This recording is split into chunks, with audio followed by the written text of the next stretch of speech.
Chale. Unakuta miezo nenere chale. Miezo wei. Unakuta miezo nenere. Kwa chigo. Chale usade kundi. Chale ndiri kudedera neashi. Chale ndakagumbuka kusvika pekupedzesera. Chicha uri kuita namai nani? Koti marara iri yamundukutaura. Marara ikuta sei? Ime hamusiri makamboturwa uda kuvhara nyaya uri kuiziva. Chicha wakamisa mai nani apa uchikomenta nezvepabasa pavo. Waivaudza kuti chii? Pabasa pavo? Inyaya discussion yawakati namai vaye vanonzi mai nani vepa next up. Inyaya wabvunzai mushi. Muchiri kuziva pamukatukwa nenyaya yemagumbezi pamukayanika magumbezi. Chale usade kundigumbura chale. Chale tinonetsana kusvika pekupedzesera. Chale inini handidi kutamba newe. Handina kukama nevanhu vepamba panapa. Mirai munhu. Kani chale, I'm tired ndakatsamwa zvekuti. Nyarara hako dai uri mumwe. Kana uri mumwe nyarara zvako chale. Chale usade kundigumburisa. Ndanyarara, I'm sick and tired nevanhu vepamba panapa.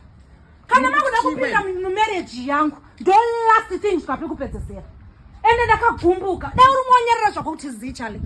Handisi kuda kukumbokupa chance yekutaura. Keep quiet. Name muri kuvanzwa. Nyarara chale. Chale ndati nyarara. Muri kuvanzwa. Chale nyarara.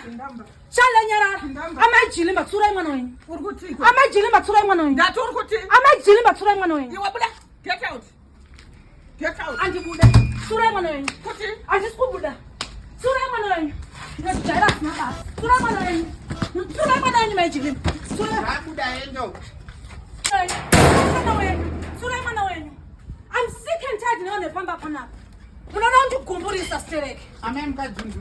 Kana zvanetsa kana hembe ndobvisa. Toshaya chimira nekundigumburisa kwamunondiita. Hamudi kundiona ndakanyarara. Maguta kunyarwa. Musiri makauya muchirasa marara. Chale ndatinyarara. Hamusiri makayanika magumbezi.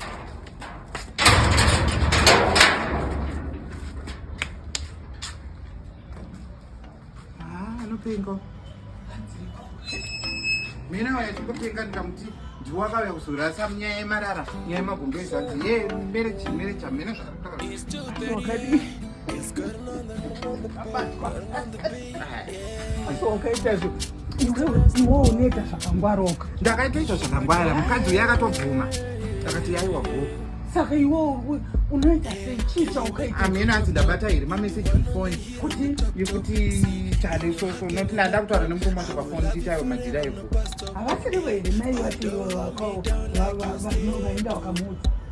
Ndivo handisina Amai manje tonoataka mira kana kuti chimbomira tinyatsoironga ndivo